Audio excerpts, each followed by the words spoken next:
Büyük harp muhakkak Şevval'de başlar, Muharrem'de biter. 3 aydır. Yani 3 ayın tahribatı dünyanın kurulmasından bugüne kadar gelmiş olan bütün harplerin yapmış olduğu zarardan, tahribattan kat 70 kat fazla olacak.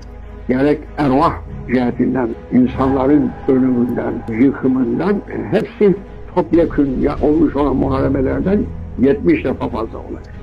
Bu merhame-i kübradır. 3 ay. Çok sürmesi yok. Yani 3 ayın bitiriminde Hz. Mehdi gelir. Muharebeyi kimse durduramaz. Hz. Mehdi Aleyhisselam'dan başlar. Tekbir aldı mı Hz. Mehdi Aleyhisselam? Hepsi olduğu yerde kalır. Allah'ın himaye ettiğinden, muhafaza ettiğinden mada kimseye kurtuluş yok. Hepsine tehlike var.